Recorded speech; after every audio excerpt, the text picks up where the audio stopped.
हो सकता है बहुत से लोगों को ये नहीं समझ में आएगा, लेकिन एक बार इंट्रो सुन लो, शायद थोड़ा थोड़ा समझ में आने लगेगा। तो आज हम लोग सीखेंगे कि कैसे एक वायरलेस राउटर को रिपीटर या WISP रिपीटर या फिर वाईफाई रेंज एक्सटेंडर की तरह इस्तेमाल करेंगे। अब ये सब क्या होता है वो बाद में समझेंगे, पहले सिनेरियो समझ लेते हैं कि क्यों ये सब तामझाम की जरूरत पड़ रही है। एक बिल्डिंग है जिसमें 3 फ्लोर है, ग्राउंड फ्लोर, फर्स्ट फ्लोर और सेकंड फ्लोर। सेकंड फ्लोर पे इंटरनेट कनेक्शन लगा है जियो का, और ग्राउंड फ्लोर को भी इंटरनेट चाहिए, लेकिन वाईफाई का सिग्नल नीचे तक नहीं पहुंच रहा। नमस्कार दोस्तों, मेरा नाम है दीप और आप सभी का स्वागत है मेरे चैनल टेक्नो पुराण में।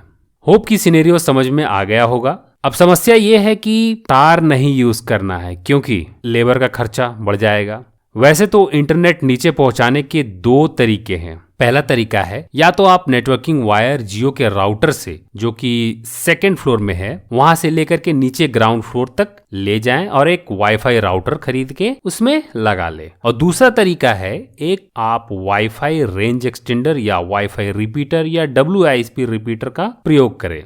कुछ नेटवर्किंग टर्म्स आया है तो मैं थोड़ा थोड़ा ब्रीफ दे देता हूं, बोर नहीं करूंगा, बस थोड़ा सा समझाऊंगा कि ये है क्या। तो पहला शब्द है राउटर। राउटर एक नेटवर्किंग डिवाइस होता है जिसका मेन काम है 2 अलग अलग डिफरेंट नेटवर्क को जोड़ना। अब ये राउटर वायर्ड भी हो सकता है और वायरलेस भी हो सकता है। दूसरा है ISP। ISP का मतलब होता है इंटरनेट सर्विस प्रोवाइडर। जिससे कि आपने इंटरनेट कनेक्शन लिया है, जैसे जियो, BSNL, एयरटेल एटसेट्रा। तीसरा है WISP, सेम एज ISP, बस इसमें वायरलेस जोड़ लीजिए, मतलब वायरलेस इंटरनेट सर्विस प्रोवाइडर। होता क्या है, बहुत से शहरों में किसी कारण वायर ले जाने का जगह नहीं होता या फिर कभी कभी परमिशन नहीं मिलता, वहां इसका इस्तेमाल ज्यादा होता है। एक एक्सेस पॉइंट होता है या हॉटस्पॉट समझ लीजिए, सर्वर टाइप, उसे सारे क्लाइंट्स जो है वायरलेसली कनेक्ट होते हैं। चौथा है रिपीटर। रिपीटर एक ऐसा डिवाइस है जो वीक सिग्नल को रिपीट करके बूस्ट करता है ताकि कुछ और दूर तक सिग्नल आगे जा सके या आगे पहुंचाया जा सके। पांचवा है वाईफाई एक्सटेंडर। ये भी एक तरीके का रिपीटर ही होता है जो कमजोर सिग्नल को बूस्ट करके आगे बढ़ाने में मदद करता है। तो मैं क्या कर रहा हूं, मैं दूसरा ऑप्शन यानी कि वायरलेस तरीके से जियो वाईफाई सिग्नल को एक्सटेंड करके सेकंड फ्लोर से ग्राउंड फ्लोर तक ले जाऊंगा। जियो वाईफाई का सिग्नल को एक्सटेंड करने के लिए मैं एक वाईफाई राउटर यूज कर रहा हूं, D-Link का model number DIR615 as WISP repeater.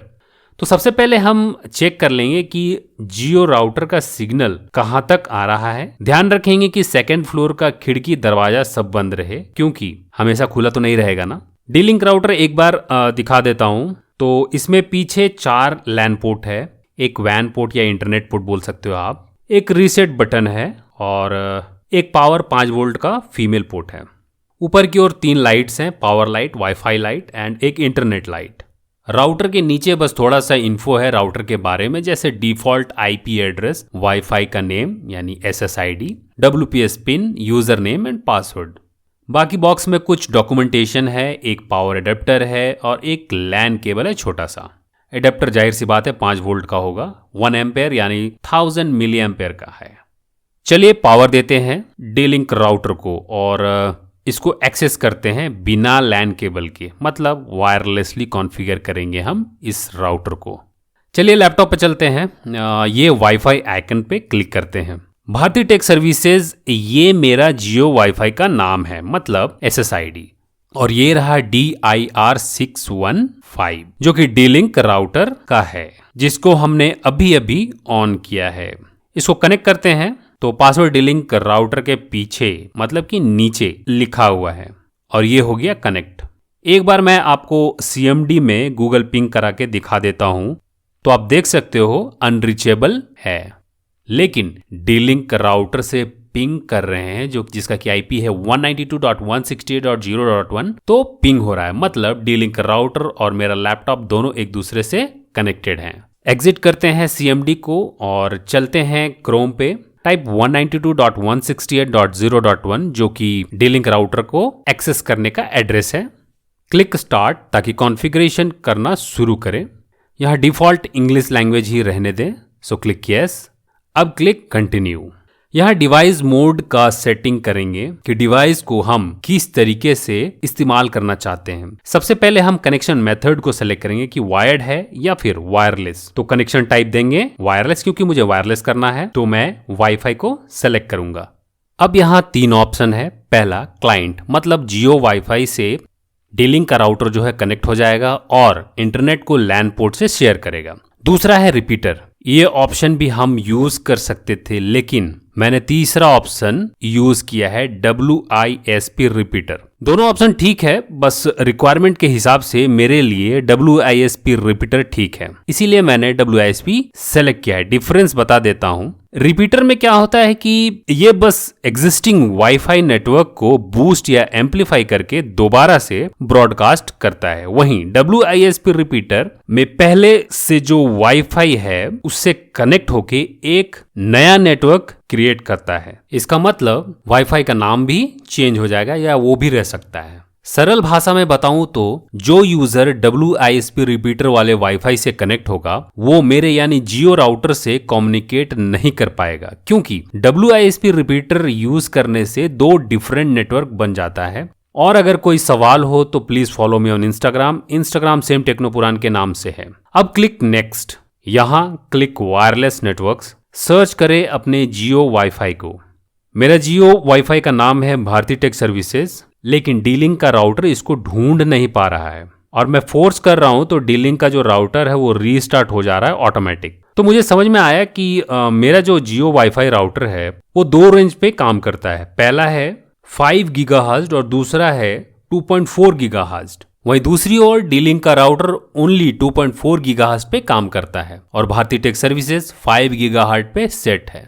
तो एक काम करते हैं, जियो राउटर में लॉगिन करते हैं और एक न्यू SSID क्रिएट करते हैं 2.4 गीगाहर्ट्ज का। ये हो गया लॉगिन। यहाँ चलते हैं नेटवर्क में, wireless SSID Bharti tech services 2 को चेंज करके टेक्नोपुराण करते हैं एंड इसको इनेबल करते हैं। So go to profile, right click on required WiFi, फिर एडिट। अब यहाँ पे SSID चेंज करें और पासवर्ड भी सेट कर लें, फिर इसको सेव कर लें। अब वापस एक्सेस पॉइंट में चलें तो आप देख सकते हो कि SSID ब्रॉडकास्ट इनेबल है लेकिन स्टेटस डिसेबल है। राइट क्लिक, इनेबल पे क्लिक कर दें।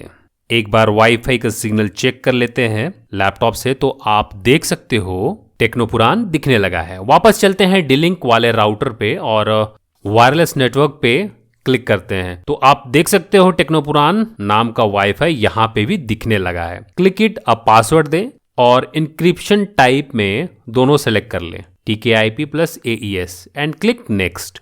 अब internet connection type dynamic IP version 4 select कर लें एंड क्लिक नेक्स्ट। अब यहाँ पे अपने रिक्वायरमेंट के हिसाब से एक न्यू SSID यानी न्यू वाईफाई का नाम दे दें, या ऐसा भी रहने दे सकते हैं, मैं चेंज करूंगा। सो न्यू वाईफाई है API। पासवर्ड भी दे दें एंड क्लिक नेक्स्ट। अब यहाँ पे राउटर का डिफॉल्ट पासवर्ड चेंज करने के लिए बोला जा रहा है। एक बार पासवर्ड दे करके कंफर्म कर दें एंड क्लिक नेक्स्ट। एक बार आपको लास्ट टाइम सारा कॉन्फ़िगरेशन दिखेगा यहाँ पे, आप इसको सेव भी कर सकते हो। देख लें सब ठीक है तो क्लिक अप्लाई। अब बस वेट करें, सेटिंग्स अप्लाई हो रहा है। यह गया मैसेज, कॉन्फ़िगरेशन इज अप्लाइड। तो अब हम न्यू वाईफाई यानी API से कनेक्ट हो जाएंगे। कनेक्शन स्टैब्लिश हो गया है। अब यहाँ पे क्लिक नेक्स्ट। एक बार राउटर इंटरनेट कनेक्शन को चेक करेगा, सो थोड़ा सा वेट कर लें। ये आ गया मैसेज कि connection to the internet is ready to use. अब बस क्लिक फिनिश। एक बार मैं CMD में गूगल से पिंग करवा के दिखा देता हूं। सो आप देख सकते हो सब कुछ बढ़िया से कॉन्फ़िगर हो गया है। एक last and very important setting है, WPS हार्डवेयर बटन को ऑफ कर दे, क्योंकि WPS का जो पिन है उसको हैक करना बहुत ही आसान होता है। सो क्लिक फंक्शंस, यही वाईफाई और अब WPS और इसको ऑफ कर दे। होप ये वीडियो आपको पसंद आया होगा। मिलते हैं एक नए वीडियो में एक नए टॉपिक के साथ। और हाँ, कोई सवाल हो तो इंस्टाग्राम पे फॉलो करना ना भूलें and please do subscribe my channel Technopuran. Bye bye.